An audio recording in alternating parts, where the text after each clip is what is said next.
오늘의 시선을 끈 오늘의 정치 뉴스 강아랑의 정치톡 시간입니다. 6월 4일 정치면을 장식한 뉴스는 무엇이었는지 첫 번째 정치톡부터 만나보시죠. 네, 북한 김정은 국무위원장의 여동생이죠. 김여정 제1부부장이 오늘 새벽에 개인 명의의 담화문을 내서 눈길을 끌었습니다.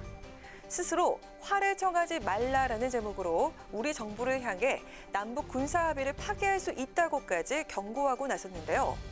그 이유가 탈북단체의 대북전단 때문이라고 합니다.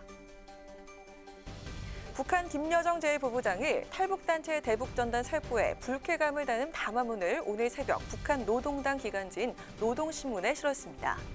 지난달 31일 탈북민 단체인 자유북한운동연합이 김포에서 대북전단 50만 장을 대형 풍선에 매달아 북한으로 날려보낸 것을 비판한 내용입니다. 김 제1부부장은 못된 짓을 하는 사람보다 그것을 못 본 척하거나 부추기는 사람이 더 밉다면서 우리 정부를 압박했는데요. 만약 이 대북전단 살포에 대해서 남측 당국이 제대로 된 조치를 하지 않는다면 단단히 각오를 해야 할 것이라며 개성공단의 완전 철거와 남북 공동연락사무소 폐쇄, 남북 군사합의 파기 등을 언급했습니다. 김 부부장이 개인 명의의 담화를 낸 건 세 번째로 특히 이번에는 북한 주민들이 모두 보는 노동신문에 실려 그 의도와 파장에 관심이 쏠리고 있는데요. 김여정 제1부부장의 비난 담화 직후 통일부는 전단 살포 행위는 중단돼야 한다면서 이를 위한 제도적인 개선을 준비 중이라고 밝혔습니다. 대북전단 살포는 몇 년 전 탈북단체와 접경 지역의 주민들 간의 물리적인 충돌도 있었고요. 정치권에서도 계속 논란이 되었던 문제입니다. 탈북단체가 오는 25일에도 추가 대북전단 살포를 예고한 상황에서 어떤 해법이 나올 수 있을지 지켜봐야겠습니다. 이어서 오늘의 두 번째 정치톡입니다.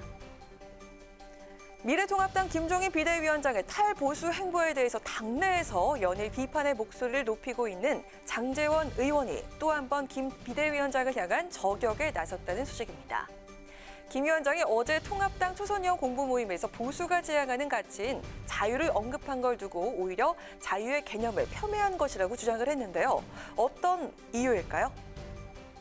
말로만 하는 형식적인 자유라는 것은 인간에게 아무런 도움이 되질 않습니다. 그래서 제가 지금 미래통합당에 와가지고서 지향하는 바는 다른 게 아닙니다. 우리가 이 소위 실질적인 자유를 이 당이 어떻게 구현해내느냐, 이것이 가장 중요하다고 생각합니다. 어제 통합당 초선의원 모임의 강연자로 나선 김종인 비대위원장은 통합당이 지향해야 할 자유라는 가치는 형식적인 것이 아닌 실질적인 것이 돼야 한다며 실질적 자유는 꼭 물질적인 자유를 의미한다고 강조했습니다. 김 위원장의 이 같은 발언은 누구나 자유를 추구할 수는 있지만 일자리나 소득 등이 뒷받침이 되지 않으면 이를 달성할 수 없다는 기본소득 도입의 이론적인 배경으로 꼽히는데요. 이에 대해서 장제원 의원은 자신의 SNS를 통해 그동안 통합당이 추구해온 자유의 개념을 천박한 가치로 폄훼한 것이라고 반발했습니다. 속물적 개념인 물질적 자유가 우리가 추구해야 할 자유의 가치라고 생각을 하니 서글프기까지 하다고 비판을 했는데요. 오늘 아침에 한 언론과의 인터뷰에서는 자유우파 진영의 지지를 받는 우리 당을 좌파 정당으로 만들겠다는 것인지 묻고 싶다며 김 위원장을 향해서 보수가 싫었으면 우리 당에 오지 말았어야 했다고 직격탄을 날리기도 했습니다. 김종인 비대위원장은 오늘 아침 회의에서 기본소득 문제를 근본적으로 검토할 시기라며 정치 의제로 공식화했습니다. 진보보다 더 진취적인 정당을 내건 김 위원장의 자크릭 정책 행보가 과연 당내 반발을 잠재우고 통합당을 획기적으로 변화시킬 수 있을까요? 마지막으로 세 번째 키워드입니다. 이번 21대 국회 초선 의원들이 대거 입성을 하면서 각 의원실의 보좌진도 새로운 인물들이 속속 합류하게 됐습니다. 청와대 출신의 인사에서부터 국제기구 경력자, 서울대 출신의 일용직 노동자, 또 대학생 명예보좌진까지 배경과 이력도 다양한데요. 여기에 사상 최초로 인공지능 AI 인턴이 채용될 예정이라고 합니다. 무슨 얘기일까요? 국회의원이 이제 가장 중요한 일은 입법 활동 아니겠습니까? 그렇죠. 근데 입법 활동을 하려면 일단은 자료를 수집하고 분석하는 일이 가장 중요합니다. 네.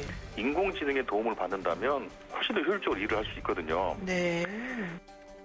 더불어민주당 조승래 의원이 인공지능 AI를 국회 입법 보좌진으로 활용하는 방안을 추진 중입니다.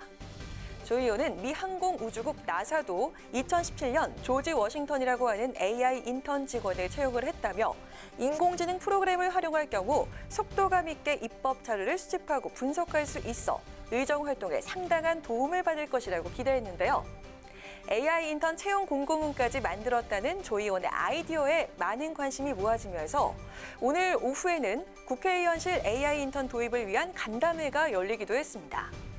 참석자들은 일하는 국회를 위한 개혁 과제의 하나로 국회 디지털 전환이 필요하다며 AI 인턴 도입에 공감대를 이뤘다고 하는데요. 조 의원은 국회 보좌진이 인턴으로 들어와서 9급, 8급, 4급 보좌관까지 올라가는 과정이 있는 것처럼 인공지능도 인턴으로 출발해서 점차 기술이 발전하면 보좌관까지 승진시킬 생각이라고 밝혔습니다. 네, AI 인턴 채용 소식의 보좌진들은 우리 일자리가 다 뺏기는 것 아니냐 이렇게 웃으면서 이야기했다고 하죠. 보좌진들의 일을 뺏는 게 아니라 도와주기 위해서 인공지능을 도입한다는 게 조 의원의 설명인데요. AI 인턴이 국회에 가져올 변화 기대되지 않습니까? 지금까지 강아랑의 정치톡이었습니다.